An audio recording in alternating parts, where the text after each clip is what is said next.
हम साफ तौर पर बजरंग दल के गुंडों को, आरएसएस के दहशतगर्दों को कहना चाहते हैं कि हमने अपने हाथों में चूड़ियां नहीं पहनी है। चाहे वहाँ तुम जितना भी बड़ा भव्य मंदिर बना लो, इंशाल्लाह एक दिन वहाँ से कलिमा हक अल्लाहू अकबर की सदाएं गूंजेगी।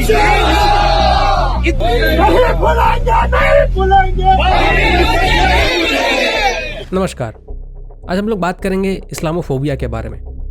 इस्लामोफोबिया का जो बिल है वो पास किया गया है यूएसए में, और ये जो बिल पास किया गया है इससे कितना इफेक्ट पड़ेगा इंडिया के ऊपर और बाकी सारे कंट्रीज के ऊपर। और हम लोग ये भी जानेंगे कि ये जो बिल पास किया गया है उसमें कितनी सच्चाई है, इंडिया के बारे में जो चीज़ें कही जा रही हैं उसमें कितना सच है। तो जो क्लिप आपने वीडियो के स्टार्टिंग में देखा था उसको मैं वापस से प्ले करने वाला हूँ। और ये जो वीडियो है वो टीपू सुल्तान पार्टी का है जो कि कर्नाटका से आया है, और इनका कुछ मैसेज है आरएसएस को और बजरंग दल वालों को।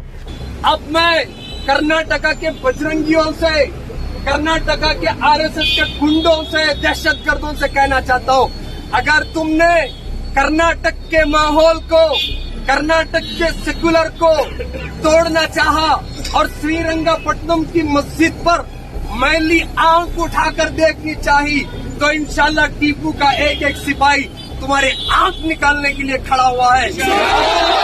और दस्तूर के मानने वाले हैं, हम साफ तौर पर बजरंग दल के गुंडों को, आरएसएस के दहशतगर्दों को कहना चाहते हैं कि हमने अपने हाथों में चूड़ियां नहीं पहनी है। हमें मालूम है कि बाबा साहब का संविधान हमें कैसे बचाना है और इस मुल्क की गंगा जमनी तहजीब को कैसे बचाना है, हम सब कुछ जानते हैं। इंशाअल्लाह मैं कहना चाहता हूँ, अगर हमारे कर्नाटका में, बिलखुसूस श्रीरंगपट्टनम में, अगर हमारी मस्जिद का चुनना, हमारी मस्जिद को एक आंच भी आई, मैं यहाँ की पुलिस से, कर्नाटका पुलिस से रिक्वेस्ट करता हूँ, लॉ एंड ऑर्डर को मेंटेन करना ये आपकी जिम्मेदारी है। आप ये संघ परिवार के गुंडों को, या आरएसएस के टेररिस्टों को लगाम दो। जब तक वो गुंडे रहेंगे उस वक्त तक इस मुल्क में और हमारे कर्नाटका में चैन नहीं आ सकता। इसलिए एसडीपीआई को देखने से पहले, पीएफआई को देखने से पहले उनके घरों में तुम्हें छापे मारना चाहिए, उन गुंडों को पकड़ना चाहिए, उनको पकड़कर जेलों की सलाखों में ठोकना चाहिए, क्योंकि हम आज अबांगे दोहल ऐलान करते हैं। इस मुल्क का अमन हम चाहते हैं, इस मुल्क की शांति हम चाहते हैं, इस मुल्क के सेकुलरिज्म को हम चाहते हैं। इसलिए हम इसे बरकरार रखेंगे, इसे तामीर करेंगे, न हम भूले हैं न हम भूलेंगे। चाहे वहाँ तुम जितना भी बड़ा भव्य मंदिर बना लो, इंशाल्लाह एक दिन वहाँ से कलिमा हक अल्लाहू अकबर की सदाएं गूंजेगी। इतना कहकर मैं अपनी बात खत्म करता हूँ। वाखिर दावाना अल्हम्दुलिल्लाह रब्बिल आलमीन। जय हिंद, जय एसडीपीआई।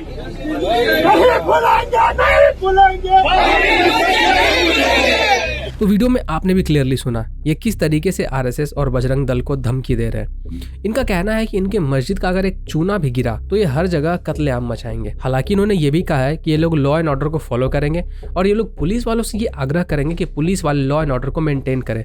लेकिन ये लोग कितना ज़्यादा लॉ एंड ऑर्डर मेंटेन करते हैं ये हम सब जानते हैं, ये लोग कितना ज़्यादा पीसफुल है ये भी हम लोग जानते हैं। और क्लिप खत्म होते होते इन्होंने बोल ही दिया कि ये लोग बाबरी का भी बदला जरूर लेंगे। इन्होंने क्लियरली कहा कि चाहे तुम लोग जितना भी बड़ा मंदिर बना लो, उस जगह से एक न एक दिन जरूर अल्लाह अकबर के नारे लगाए जाएंगे। और ये लोग आरएसएस और बजरंग दल को टारगेट कर रहे हैं। बजरंग दल को ये लोग गुंडे बता रहे हैं, ये लोग आरएसएस के कार्यकर्ताओं को गुंडे बता रहे हैं, जबकि असलियत में गुंडे कौन है हम सब लोग जानते हैं। ये जिस पीएफआई के बारे में बात कर रहे हैं, हम लोग सभी जानते हैं कि ये जो पीएफआई ग्रुप है वो किस तरह के काम करती है, उनके ऊपर कितने सारे एलिगेशंस हैं, यहाँ तक कि उनको वॉच लिस्ट में भी डाला हुआ है, उनके ऊपर निगरानी रखी जाती है। और पीएफआई के कितने सारे कनेक्शंस हैं सिमी से, आईएसआई से, वहाँ से कितने सारे लोग जा चुके हैं।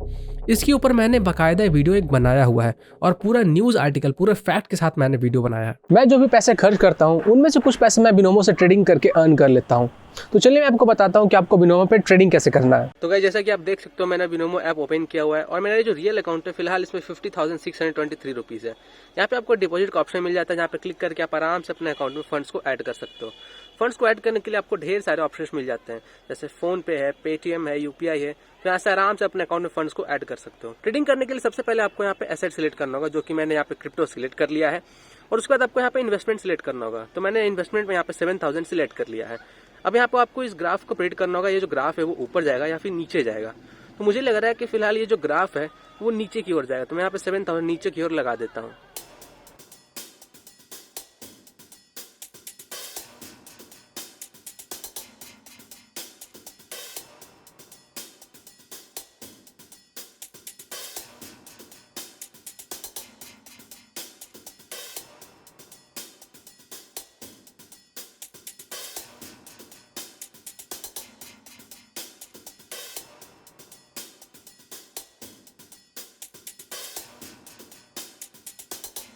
तो गाइस जैसा कि आप देख सकते हो, मैंने जो 7000 का इन्वेस्टमेंट लगाया था उसमें मैंने 12,740 का जो प्रॉफिट होता है वो अर्न कर लिया है। और ये जो हमारा रियल अकाउंट है फिलहाल उसमें 56,363 रुपीज़ हो चुके हैं।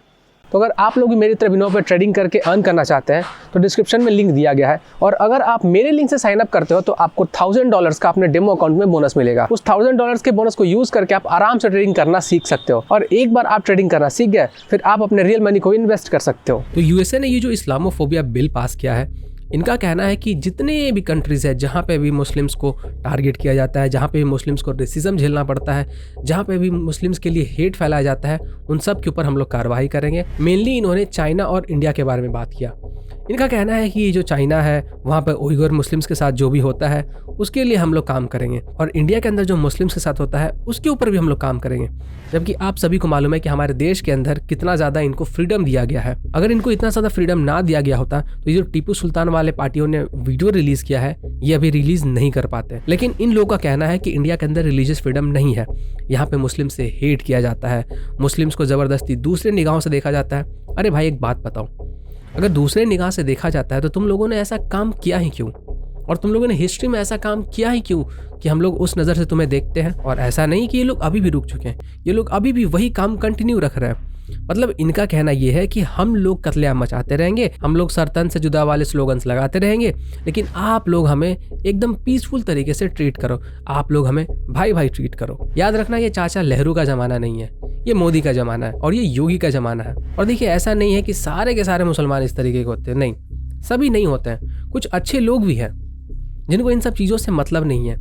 जैसे आप इनको देख लो, मलयाली फिल्म निर्देशक अली अकबर, इन्होंने इस्लाम तक छोड़ने का फैसला कर लिया। क्यों मालूम है? क्योंकि सीडीएस बिपिन रावत के बलिदान पर जो कट्टरपंथियों ने नौटंकी किया था उस चीज़ से उनको बहुत ज़्यादा तकलीफ हुआ है, और इसी कारण से उन्होंने इस्लाम छोड़ने का फैसला कर लिया। तो ऐसा नहीं है कि हमारे आसपास में अच्छे मुसलमान नहीं है, बिल्कुल है। ये जितने भी लोग हैं, जो लोग भी इस इस्लामोफोबिया बिल को सपोर्ट कर रहे हैं, हम सब जानते हैं कि इन्होंने किस तरीके से सीएए के टाइम पे अफवाह फैलाए थे।